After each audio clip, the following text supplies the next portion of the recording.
Саламатсыңарбы балдар? Кыргыз тили сабагыбызга кош келиптирсиңер. Биз буга чейин балдар кыргыз тилинен татаал сүйлөмдөрдүн ичинен багыныңкы байланыштагы татаал сүйлөмдөрдүн түрлөрү менен таанышып чыкканбыз.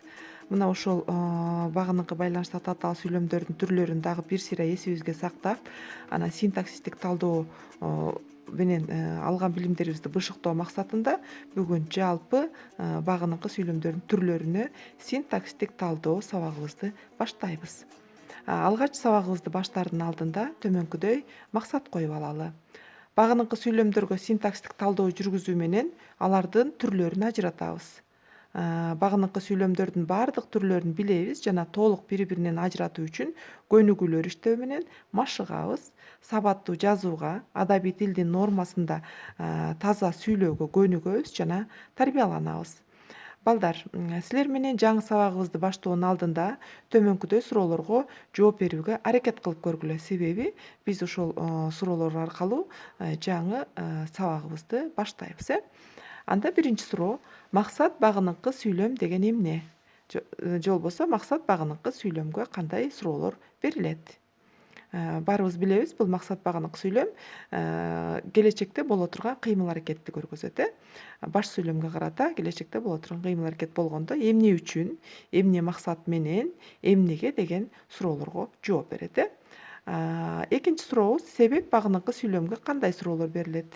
Эстеп көрөсүңөр, себеп болгондо максаттан айырмасы, мен айтканмын муну, кыймыл-аракеттин болуп өткөн себебин көргөзөт баш сүйлөмгө карата. Эмне үчүн, эмне себептен, эмнеге, эмнеликтен деген суроолорго жооп берет. Үчүнчү суроого токтололу. Сан өлчөм багыныңкы сүйлөмгө кандай суроолор берилет?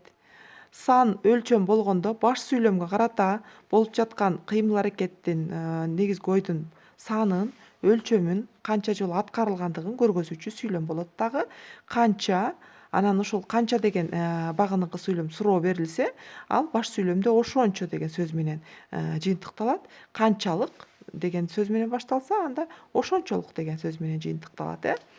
Төртүнчү суроого келелик. Сын сыпат багыныңкы сүйлөмгө кандай суроолор берилет? Ойлонуп көрөбүз. Демек, сын сыпат деп өзү айткандай эле баш сүйлөмгө карата айтылуучу ойдун ар кандай сынын, сыпатын көргөзөт. Анда кандай, кантип, кандайча деген суроолорго жооп берет.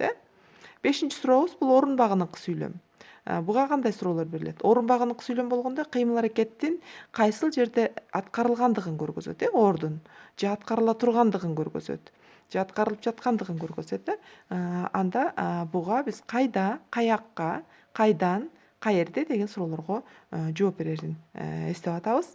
Алтынчы сурообуз: салыштырма багыныңкы сүйлөм. Буга кандай суроолор берилет? Демек, баш сүйлөмгө карата багыныңкы сүйлөм салыштыруу иретинде берилет дагы.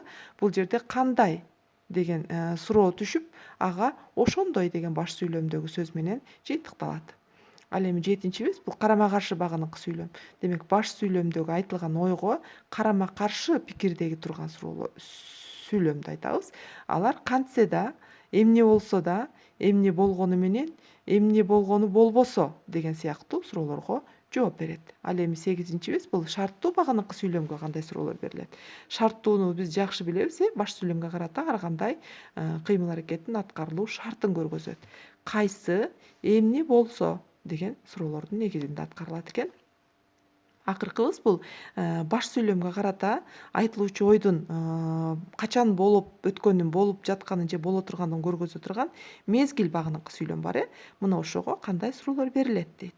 Албетте, муну силер жакшы билесиңер. Качан, кайсы убакта жана качандан бери деген суроолорго жооп берет.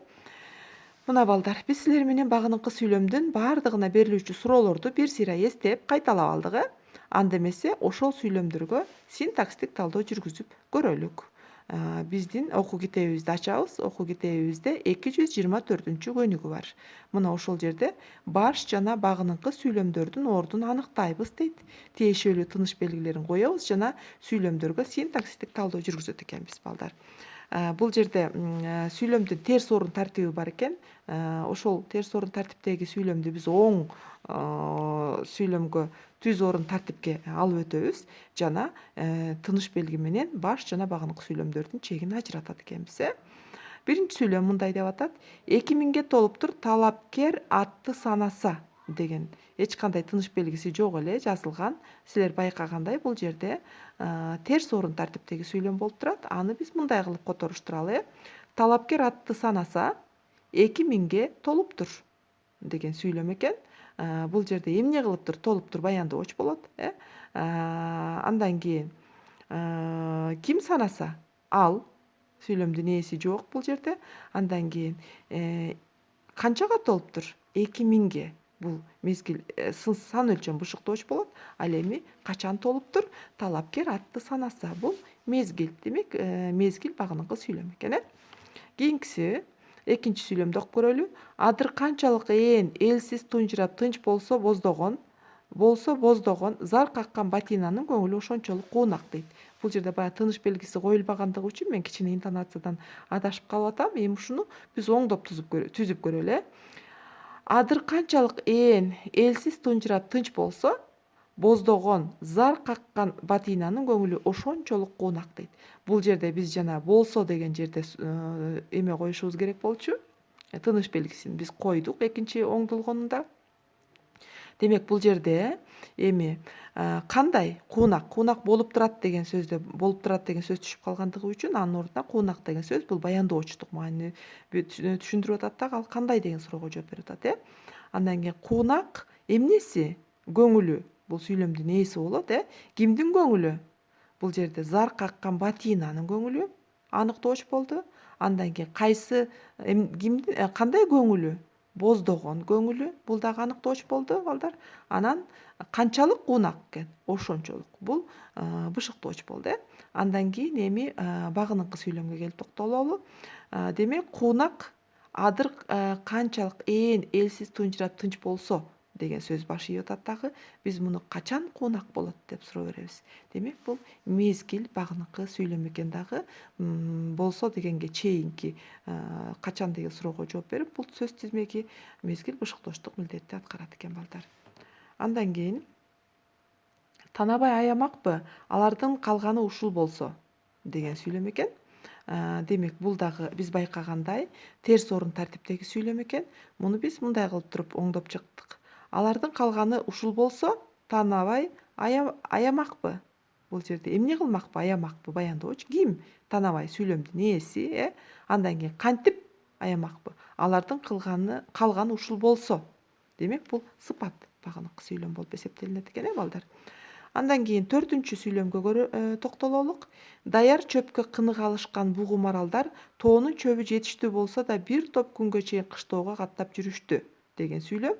Бул түз эле орун тартиптеги сүйлөм экен, бирок биз тыныш белгисин ажыратып коюшубуз керек бул жерде. Анда биз мындай кылып коюп чыктык. Даяр чөпкө кынык алышкан бугу маралдар тоонун чөбү жетиштүү болсо да деп даадан кийин үтүр койдук. Бир топ күнгө чейин кыштоого каттап жүрүштү. Эмне кылышты? Каттап жүрүштү, баяндооч. Эмнелер каттап жүрүштү? Бугу маралдар. Бул сүйлөмдүн ээси.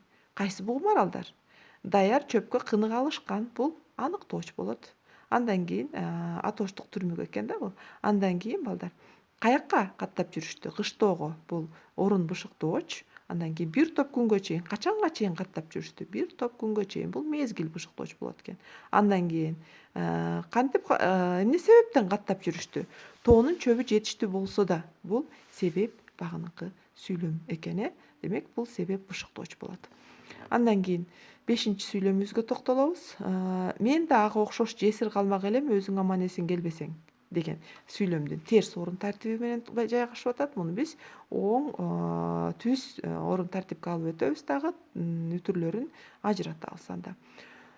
Өзүң аман эсен келбесең, мен да аларга окшоп жесир калмак элем деп атат, Эмне кылмак элем? Калмак элем. Баяндооч ким? Мен, сүйлөмдүн ээси, Андан кийин эмне кылбасаң, өзүң аман эсен келбесең, бул салыштырылып көрүп атат. Анткени аларга да окшоп мен жесир калат элем дегендей. Демек, бул салыштырма багыныкы сүйлөм экен, Кийинки сүйлөмгө токтололу. Эли калган соң ал тынчып жатпайт түбүндө, өчүгөт дейт. Муну биз эми тыныш белгилерин ажыратып жазып чыгабыз. Эли калган соң ал түбүндө тынчып жатпайт, өчүгөт. деген сүйлөм экен. Бул жерде эмне кылбайт, тынчып жатпайт. Бул сүйлөмдүн баяндоочу ким? Ал сүйлөмдүн ээси. Бул жерде эмне себептен тынчып жатпайт? Эли калган соң эмне себептен? Демек себеп бышыктоочу болот экен дагы. Качан?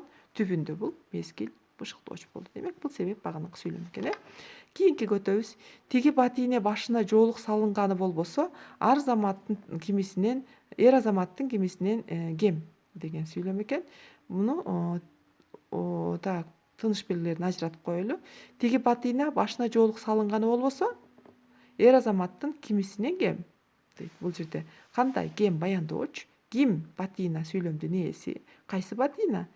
Тиги бул аныктооч болот дагы. Кимисинен бул толуктооч. Кимдин кимисинен? Эр азаматтын. Бул аныктооч болот экен дагы. Андан кийин салыштыруу иретинде кошулуп атат. Башына жоолук салынганы болбосо, эмне кылганы болбосо, башына жоолук салынганы болбосо, бул салыштырма багыныкы сүйлөм. Бул бышыктооч болот экен. Урматтуу балдар, силер бүгүнкү сабакка абдан активдүү катыштыңар деп ойлойм. Мен айтып аткан, талдап аткан сүйлөмдөрүм ар бирине көңүл коюп, берилген суроолорду күзөтүп отурдуңар.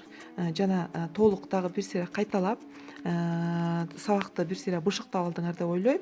Анда өтүлгөн темаларды дагы бир сыйра кайталоо менен алган билимдерибизди биз бышыктап алдык. Анда силерге мен үйгө тапшырма берейин. 225-көнүгү сүйлөмдөрдү көчүрүп жазуу менен аларга силер синтаксистик талдоо жүргүзүп келесиңер. Азыр мен 224-сүйлөмдү кандай кылып синтаксистик талдоо жүргүзүп көргөзүп берсем, силер дагы дал ошондой кылып туруп синтаксистик талдоо жүргүзүп, суроолорду берип, так анан алар кайсы багыныкы сүйлөм экендигин чегин ажыратасыңар, балдар. Сабакка активдүү катышып, айтылган суроолорго көңүл коюп иштедиңер деген ишеничти каалайм. Кийинки сабакта жолукканга чейин саламатта болуңар.